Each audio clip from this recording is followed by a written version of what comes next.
ఇదే కడప జిల్లా ఒక వ్యక్తి రాజకీయాల్లోకి వచ్చారు. రాజకీయ ముసుగుల్లో బీసీలని నాశనం చేశారు, హత్యలు చేశారు. అధికారంలోకి ఒక్క ఛాన్స్ పేరుతో అధికారంలోకి వచ్చి మరి బీసీలందరినీ తన ఇంటి బంట్రోతులుగా మార్చే ప్రయత్నం చేశారు. అతను ఒక డేరా రెడ్డి, ఒక ఉన్మాది కిమ్ రెడ్డి, ఒక మహమ్మద్ గోరి అని చెప్పక తప్పదు.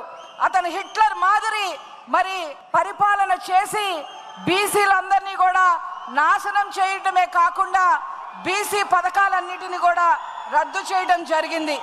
అలా కనుక తీసుకున్నట్లయితే కొన్ని విషయాలు నేను చెప్పదలుచుకున్నాను.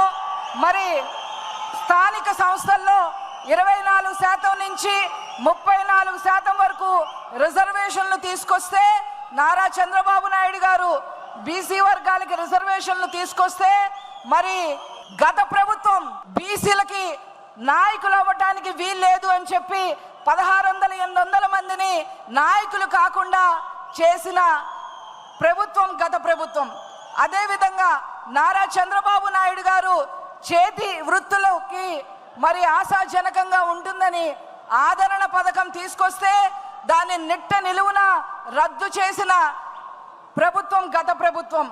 అదేవిధంగా నారా చంద్రబాబు నాయుడు గారు బీసీ కార్పొరేషన్ రుణాలను మరి అందరికీ ఇప్పిస్తే మరి ఆ రుణాలన్నీ రద్దు చేసింది గత ప్రభుత్వం. అదేవిధంగా 100 కోట్ల సప్లా నిధులుగా మరి తీసుకొచ్చి బీసీలను నారా చంద్రబాబు నాయుడు గారు ఉద్ధరిస్తే మరి అవన్నీ దారి మళ్లించింది గత ప్రభుత్వం. అదేవిధంగా చంద్రబాబు గారు మొదలుపెట్టిన బీసీ భవనాలు కానీ కమ్యూనిటీ హాల్ను కానీ ఏవి కూడా గత ప్రభుత్వం ముందుకు తీసుకెళ్లలేదు. విదేశీ విద్య సైతం మరి పక్కన పెట్టింది గత ప్రభుత్వం. మరి అంతేకాకుండా 30 పైన నారా చంద్రబాబు నాయుడు గారు ఏవైతే బీసీల కోసం పథకాలు తీసుకొచ్చారో వాటన్నిటినీ రద్దు చేసింది గత ప్రభుత్వం. ఇదిగో నా దగ్గర ఈ పేపర్ ఉంది. ఇది కనుక నేను చదవటం మొదలు పెడితే దాదాపు 2 రోజులు అవుతుంది. టైం సరిపోదు కాబట్టి నేను అవన్నీ చెప్పట్లేదు. 30 పైన మరి పథకాలని గత ప్రభుత్వం రద్దు చేసింది.